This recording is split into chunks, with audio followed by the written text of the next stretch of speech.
Hello and welcome to News Live on Viewer Television. I am Charles Doke. The headlines. President Muhammadu Buhari urges ASU to embrace dialogue in order to avert another impending strike action. Gunmen killed 2 people in Zango Kataf community in Kaduna State in fresh attacks. Plus, 6.5 magnitude earthquake hits Taipei, capital city of Taiwan. President Muhammadu Buhari will on Monday unveil the Central Bank of Nigeria's digital currency called e-Naira at the State House, Abuja. The digital currency, which was to be unveiled on October 1st, 2021 to commemorate the nation's independence, was abruptly annulled by the CBN. The Director of Corporate Communications of the CBN, Osita Nwanisobi, in a statement confirmed that the e-Naira would be launched on Monday. The statement was titled, President Buhari to unveil e-Naira on Monday, 25th October 2021. According to the CBN, the launch of the e-Naira is the culmination of several years of research work by the Apex Bank as it seeks to advance the boundaries of the payment system in order to make financial transactions easier and seamless for every stratum of society. President Muhammadu Buhari has appealed to the leadership and members of the Academic Staff Union of universities and other unions within and outside the university system to always give peace a chance and embrace dialogue in resolving all complaints they have with the government. Buhari spoke at the 36th convocation of the University of Ilorin, Kwara State, against the backdrop of a strike threat earlier given by various unions in academic institutions. The president, who is also the visitor to the university, said the unions should realize that dialogue was always better than conflict. ASU had given the federal government a November 1st ultimatum to accede to its demands, represented by Professor Ignatius Onimau of the National University Commission. The president said no one gains from crisis, while government alone cannot solve all challenges facing society. This administration is willing to listen to complaints and alternative points of view to managing a situation. The prosecutor of the International Criminal Court is set to investigate the numerous cases of abduction of Nigerian school children, especially in its northern region, following a petition filed by the Socio-Economic Rights and Accountability Project. The investigation is set to begin after the prosecutor gets authorization from the pre-trial chamber of the court, which will focus on the persistent failure of Nigerian authorities at both the federal and state levels to bring an end to the abductions. This was made known in a statement signed by Deputy Director Serap Kolawole Oluwadare on Sunday, which said the severe and lifelong harms that result from depriving children the right to education satisfy the gravity of harm threshold under the Rome Statute. According to the statement, Serap had sent in the petition in September 2021 to the ICC prosecutor Karim A. Khan and received the response from the head of the Information and Evidence Unit, Mark P. Dillon, on behalf of the ICC prosecutor. Now, the Nigerian National Polio Plus Committee has advised Nigerian parents to continue to get their children immunized against polio, even though the country was certified polio-free by the World Health Organization in 2020. Committee Chairman Dr. Tunji Funsho gave the advice in Abuja at a news conference to commemorate the World Polio Day, usually celebrated on October 24th annually. He advised the children should continue to be inoculated against the disease until the entire world is certified wild polio virus-free. Funsho named Afghanistan and Pakistan as among the countries still being ravaged by polio. He stated that his committee has done a lot of work as regards polio in Nigeria, adding that the polio vaccine was safe. The Pentecostal Fellowship of Nigeria, PFN, on Sunday in Abuja cautioned Christians against amplifying the country's problems and challenges, but to pray instead of criticizing Nigerian leaders. The charge was given at a 3-day Anchor Men's Conference of the PFN, which was part of an Anchor Business Breakfast meeting organized by the Men's Fellowship of Family Worship Center in Abuja. OK said that it was only when men sought God's guidance and directions to lead that they would be able to lead rightly and righteously. He added that where the military was paralyzed and the economy could not be sustained, it was only the word of God through prayers that would make a difference in the country. The PFN president also prayed for peace and an ease of tension in all the regions of the country and in all spheres of governance. The federal government claims to have created 74,403 job opportunities for Nigerians through the effective implementation of various environmental projects in the country. Minister of State for Environment Sharon Ekeazo revealed this during the closing of the 15th National Environment Council on Friday in Abuja. Ekeazo said the employment opportunities were as a result of the ministry's effective collaboration with other private sectors across the country. The permanent secretary of the ministry, Hassan Musa, also said that the RCE meeting will review the level of implementation of the council's decision of previous years and assess the development progress in the sector. In addition, John Bankole, National Representation of the United Nations Industrial Development Organization, said the cost of inaction on environmental issues can be unspeakable and better imagined than real. Bakole, represented by Yomi Banjo, environmentalist, commended the Ministry of Environment for ensuring the effective implementation of various projects in the sector. The ministry has been able to create 74,413 jobs, direct and indirect, through the implementation of various people-oriented projects and programs. And this we did as of the quarter of 2021, and we hope to increase on this. Also, a total number of 25,263 persons classified as the rural and poorest of the poor have received various livelihood enhancement trainings and support through our agencies, especially the Great Green Wall, that is doing their forestation programs in the north. The Council of Environment is the apex policy-making organ on environment in Nigeria and meets annually to review the level of implementation of the previous year's council decisions and assess the progress of the development in the environment sector. Consider memoranda submitted by federal, states, local governments, and all other stakeholders on current environmental challenges and provide solutions for implementation at all governmental levels. That emissions from energy exploitation are changing the reliability of planet Earth very rapidly. As an integrated energy company, NNPC is mindful of the difficulty of eliminating altogether emissions from our operations. And so a complementary solution requires carbon management to achieve net zero emissions by 2050. We are aware that maintaining the environment of our dream is one of the most complex global challenges of our time, and to tackle it calls for a concerted international action.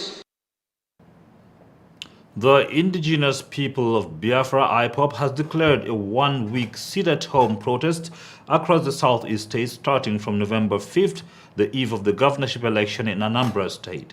IPOB's Media and Publicity Secretary Emma Powerful, in a statement in Awka, said the Anambra State capital said the protest was aimed at prevailing on the federal government to release its leader Nnamdi Kanu.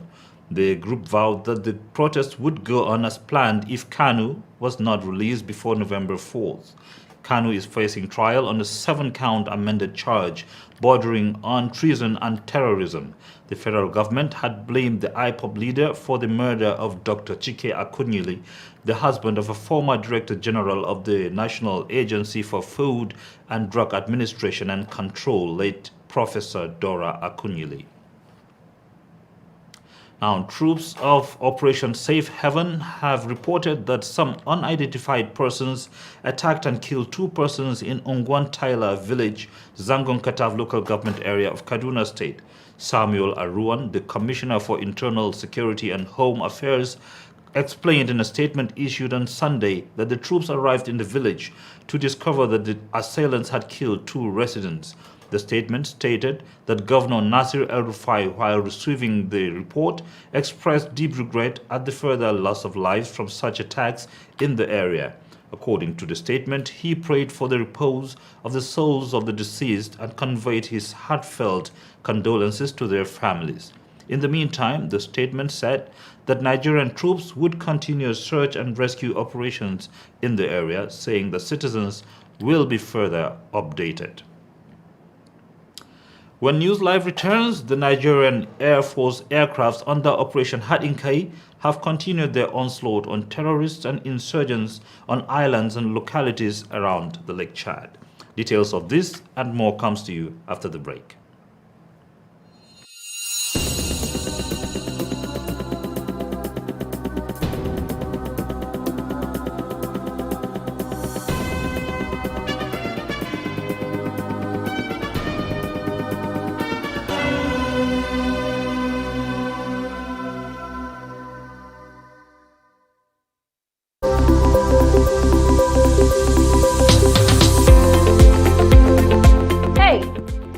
Get to advertise your products and services on our platform.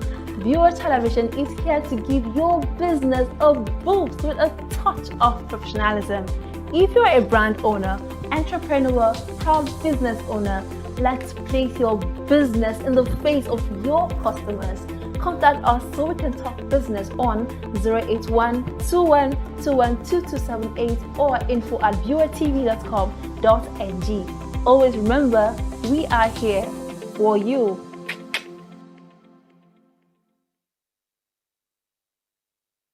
Just tuning in, this is the conversation on Viewer Television, and of course, conversation is all about, we talk about the good side of Nigeria, and of course today we'll be discussing the Nigerian delicacy. Everything works. It's like you're connecting the dots. Everything has to be in check. A variety of leaves, and then they stir fry it. Bros, whether they're good, whether they're good, as long as something don't hang for a neck, And just boil plantain and just eat it, whether ripe or unripe, and it's really interesting. It's nice. The way we treat each other, we need to actually understand that even our cuisines make us connected. We're the same people. Because we need to be on the walls. Like we were number 5 in the world, means a lot. But anyways, to me, I don't like to dwell on the past. I like how we say in Pidgin, I get them before no be property. Of course not. You get them before no be your own. You don't be property. You don't enjoy and finish. That one don't pass. Watch the conversations on Viewer Television, channel 191 on Startimes and channel 2097 on Tstv. Viewer Television, giving you your voice.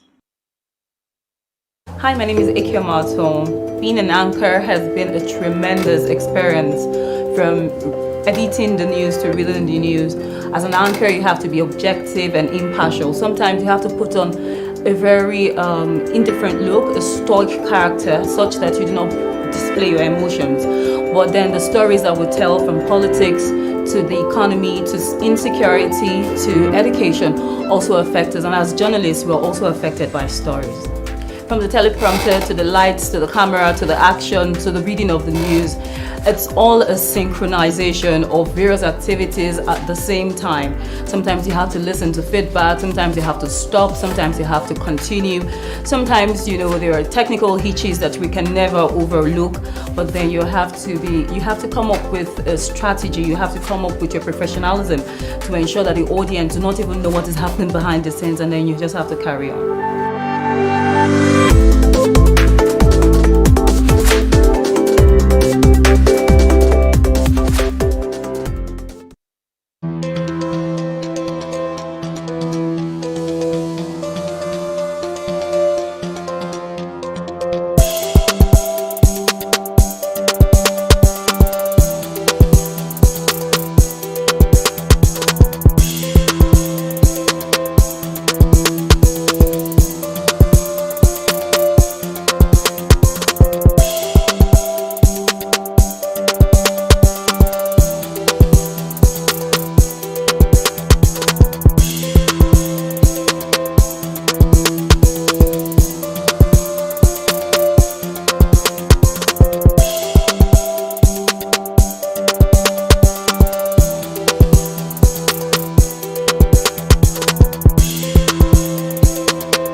Welcome back. If you are just joining us, this is News Live on Viewer Television.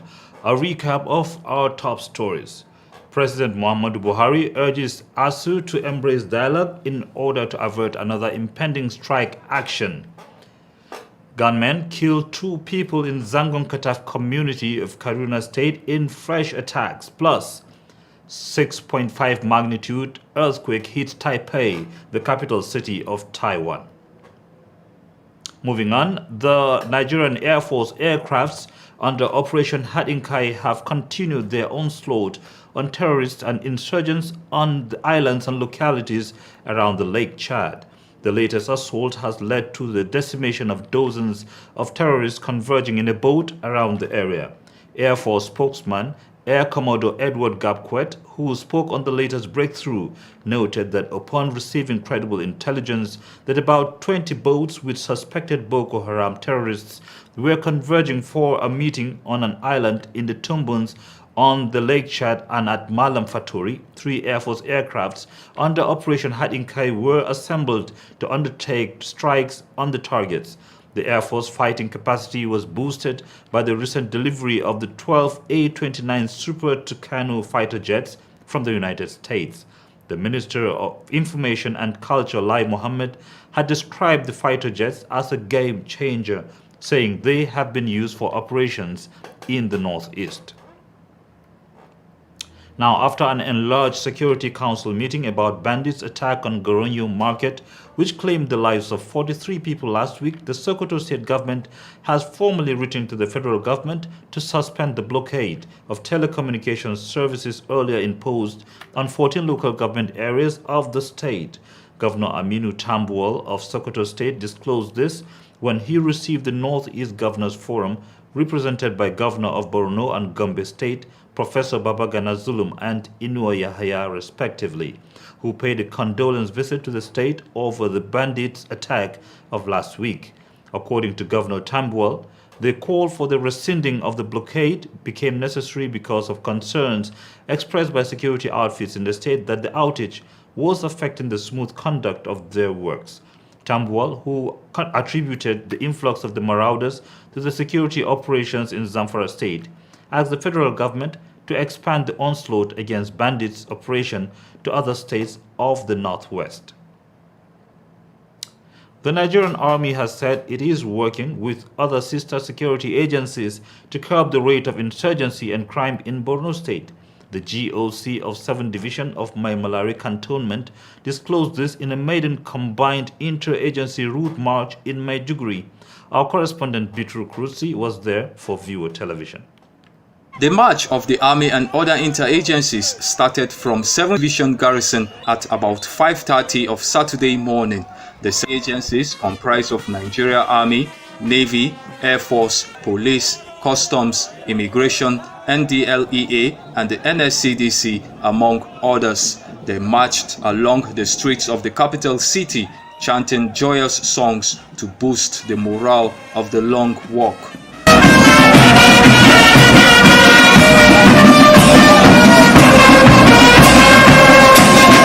The foot soldiers and other security agents walked for more than 4 hours along Baga Road down to West End and proceeded to Maiduguri Post Office and turned at the Government House roundabout and made it stop at the Wolf Officers' Mess.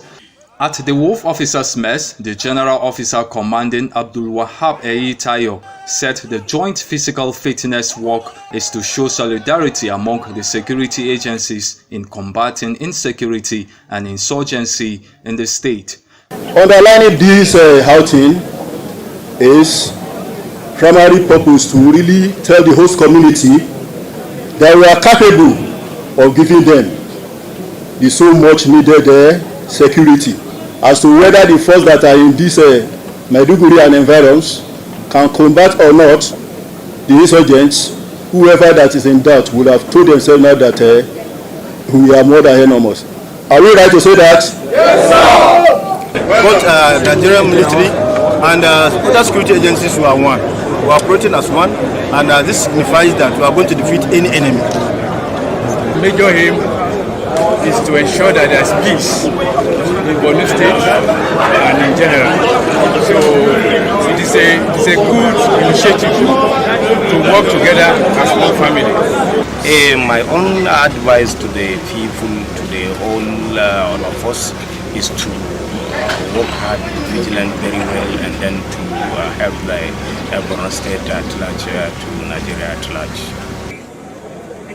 Bitrus Kulti, Viewer Television News, Maiduguri. The CANS Foundation, also known as the Center for Civic Citizens Welfare and Community Development Africa, has launched an app to assist Nigerians in emergency situations in the country.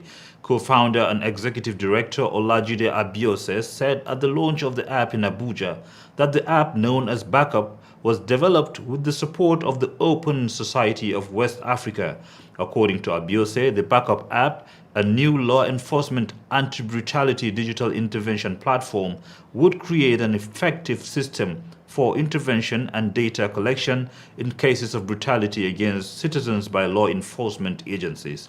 Anthony Eremosele, CAN's program lead, said that the Backup app was launched as a result of complaints from youth, and as a technology-driven NGO, it deemed it fit to provide an innovative solution to address the complaints. Latifa Adesanya, product associate, CANS Foundation, said the foundation understood that when people were in emergency cases, they needed to be able to report as soon as possible.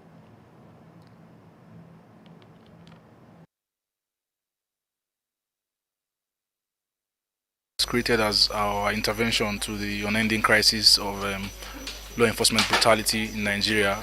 So we launched the app to give young Nigerians hope towards the reality that they can get justice and they can get support when they face any form of law enforcement brutality.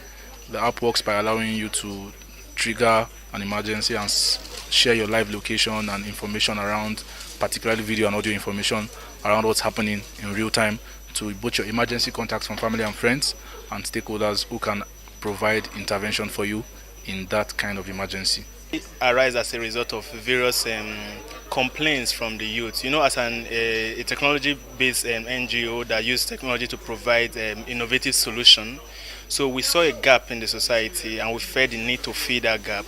So a lot of youth, which are our major targets, we're complaining of various human rights violations. Some people, like, they go out, they don't go back home, you don't even know their whereabouts. So we felt the need to actually develop this app where youth can actually report this violation they so complain about by whoever is perpetrating this act you get. So as a result of that, we came up with Backup app, which enable youth to actually report emergency situation so that their loved ones, family and friends can come through. So that when people are in emergency cases, they need to be able to report as soon as possible. So in order to report a case on the Backup app, all you need to do is to tap the red button which says report for self. So once you do that, automatically the system records happenings of the event with your back camera. And of course, during the sign-up process, you need to add an emergency contact. These are people who will be notified. They could be your loved ones, your friends and family. So in the case of an emergency, these are people who will notify so that they can assist you. So when you report a case, that case will be sent to emergency contacts, also showing your location, and of course stakeholders within your location so that they can assist you. In other news, a writer and founder of Good News Club, Lois Adere-Mose, is championing the fight against female genital mutilation by writing a book and organizing young girls in Nasarawa State to take a stand against the cultural practice. The campaigner's comic book titled Tolani Says No is meant to sensitize young girls in rural areas on the dangers of female circumcision, as most messages on the topic have always been channeled towards grown-ups. By the end of the sensitization program, which took place at the Esukaru's Palace, the young girls as well as their parents had become well informed and have a lot to take home. Mutilation to write a comic book, Tolani Ni Rara, translated as Tolani Said No, to sensitize young girls and their families in both rural and urban areas to the dangers of female circumcision. The author tells us the need for this book. I noticed that we talk to a lot of adult women, you know, about female genital mutilation, but we don't talk to kids about female genital mutilation. We have kids ranging from 0 to 15 that are being caught. So that means we have kids that can actually speak for themselves. They understand their rights and they can speak for themselves. But then some kids don't understand the right, and that's the reason why I made this book there, so that they can understand that, okay, they actually have a right to say no to this particular abuse. It's a cultural thing, and we don't want it to continue. It's a social norm, and you know, social norms, it continue from generation to generation. Now, Tolani in the book was very courageous. She was the one that said, no, I don't want this, and her mom supported her. She made her mom understand that, okay, this is it. These are the consequences of female genital mutilation, and she put a stop to it, and that was how it ended. I came to Nasarawa State because I heard of a certain percent of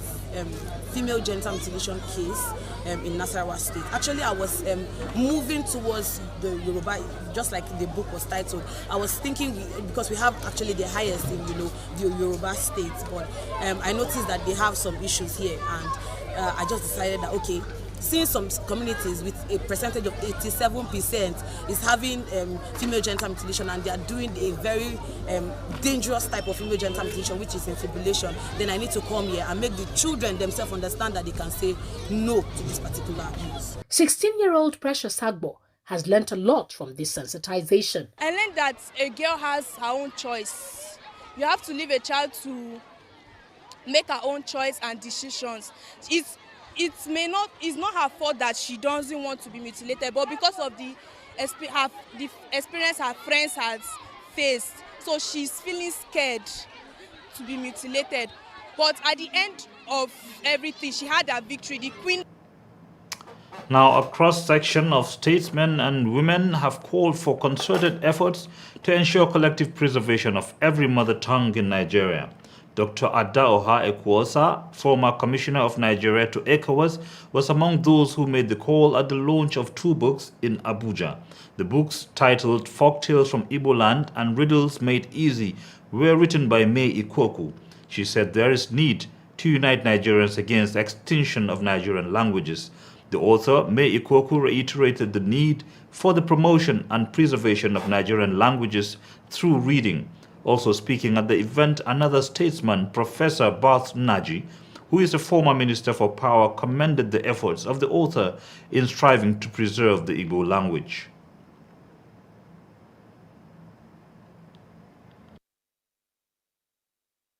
Speaking Igbo in your house. Like me, I say outside I can speak English, but once I get into the house, I speak only Igbo. Even if you were to have a nanny that is not Igbo, you speak Igbo to it, because Yoruba people speak Yoruba, Hausa people speak Hausa, Ibibio people speak Ibibio. But when it comes to Igbo, we start accommodating everybody. Once somebody that doesn't understand Igbo is there, we switch over to a language. And as we are mixing more and more with people, you find that there's hardly any time 2 Igbo people can stay together, because somebody must come. And so the language is now English, English, English all the time. So we have to make conscious. Naji, a former Minister of Power, extolled the virtues and efforts of the author to preserve the Igbo language. He called on Igbo people to encourage the children to imbibe the culture of speaking Igbo. I think that people really, Igbo people must do everything they can to ensure that their children learn the language. Other cultures in Nigeria speak to their children in Igbo. Unfortunately, the Igbos speak. I've never had a similar experience. I've never attended a book launch so rich, so deep in culture, and so interesting. So I am amazed, but I'm not very surprised, because I know the mother and the father of May, and they are so deeply rooted Igbo people. The traditional cultural music, people as old as myself were dancing. On the table, if you look, you will see me dancing, because it was real original. And this is good, and I'm happy I lived long enough to attend this. I wish you live long enough to attend this kind of thing. Now, as part of efforts to improve salaries and allowances of its workers, the News Agency of Nigeria has held a 2-day workshop for nodal officers of the agency. The workshop, which was held in Lagos, was organized by the National Salaries, Incomes and Wages Commission. The managing director of the agency, Buki Ponle, said on assumption of office in September 2020, he noted the poor salaries and inadequate allowances of staff when compared to the volume and nature of work being undertaken. Ponle was represented by the agency's Director of Finance and Accounts, Oladele Ojo. Also, the Director of Administration and Human Resources, NAN, Abdul Hadi Khalil, said the aim of the workshop was to improve productivity and welfare of staff. In her remarks, the Director of Planning Research and Statistics, Biamishola Erinosho Babalola, said the negotiation for increase in staff salaries had been on for quite a while.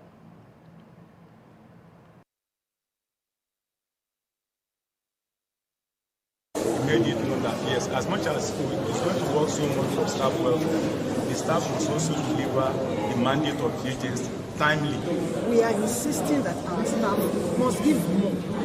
And when this matter came to the table of the national salaries and wages, they said, okay, they want to come in and see what we're doing. They were in Abuja last week and they are here this week. They want to understand how we do the work that we do, and then to actually see whether we actually deserve what we desire and what we are requesting of government. The typical non-staffer is productivity itself.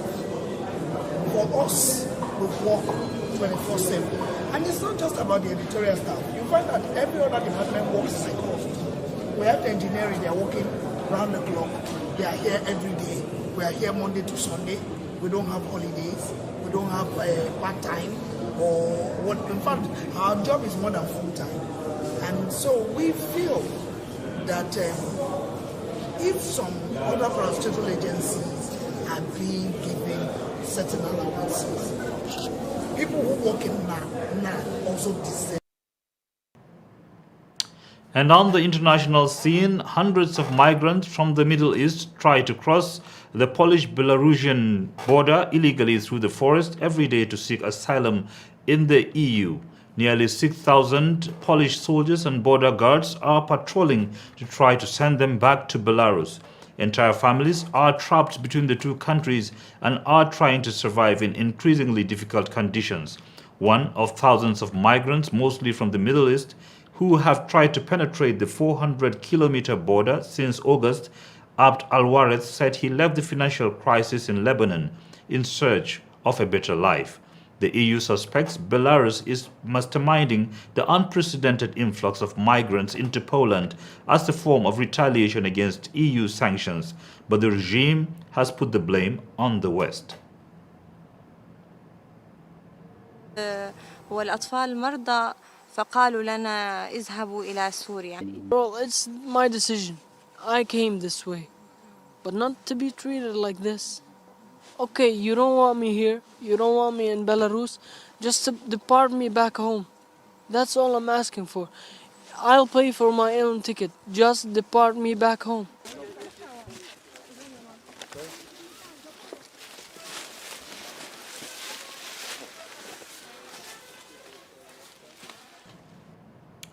A strong earthquake struck northeastern Taiwan on Sunday, with residents reporting violent shaking in the capital city, Taipei, but there was no immediate reports of widespread damage.